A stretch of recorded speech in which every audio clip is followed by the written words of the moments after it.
আমি স্মার্ট নই। ও তাইলে এই ব্যাপার।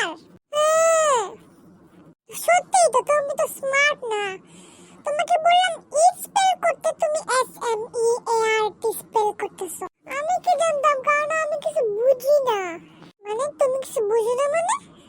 হ্যাঁ, আমি সবার সাথে মিথ্যা কথা বলছি যে আমি অনেক টপ করি, এক্সামে নাম্বার 1 হই, আমি অনেক পড়াতে অনেক ভালো। দাঁড়াও, আমি রাশেদ স্যারকে কল দিতেছি। আমার কল দেওয়া শেষ, স্যার এখন আসতেছে। কেন কল দিলে কেন? তুমি সবার সাথে মিথ্যা কথা বলো? আমরা তো জানতাম না তুমি এত মিথ্যা কথা বলো।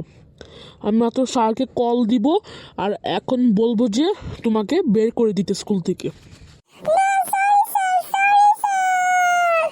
কোনো সরি বলি না, আমি এখন স্যারকে কল দিচ্ছি। সবাই চুপ করো। Hello sir. হ্যাঁ বলো। স্যার, আদনান তো আমাদের সাথে মিথ্যা কথা বলছে। মিথ্যা কথা মানে? ও তো স্কুলে সবসময় টপ করে। স্যার, ও টপ করে না, ও সবার সাথে মিথ্যা কথা বলছে। ও অনেক মিথ্যাবাদী। ও যা যা দেখাইছে সব মিথ্যা, ও তো কিছুই পারে না। কিছু পারে না মানে? হ্যাঁ, ওর হাতে সবসময় দেখেন না একটা ঘড়ি, ওই ঘড়ির ভিতরে ও চিটিং কি ছবি টবি রাখছে যাতে চিটিং করা যায়। মানে তাড়াতাড়ি ওকে স্কুল থেকে এখন বের করে দাও, আর আমি এখন আসতেছি ওকে মারার জন্য। ওকে স্যার, এখন স্যার আসতেছে, তোমাকে স্কুল থেকে বের করে দিবে।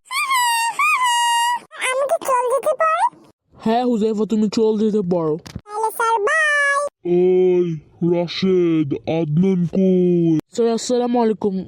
আদনান হচ্ছে আমার পিছনে। স্যার, আমি কি চল যেতে পারি এখন? হ্যাঁ তুমি এখন চল যেতে পারো। তাইলে স্যার আসসালামু আলাইকুম। ওয়ালাইকুম আসসালাম।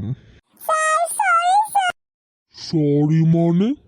তুমি এখন স্কুল থেকে বের হয়ে গেছো। স্যার কেন?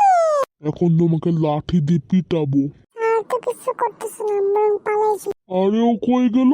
কই, ওকে তো আর খুঁজে পাচ্ছি না। আমি বরং ওকে খুঁজি রাস্তায়।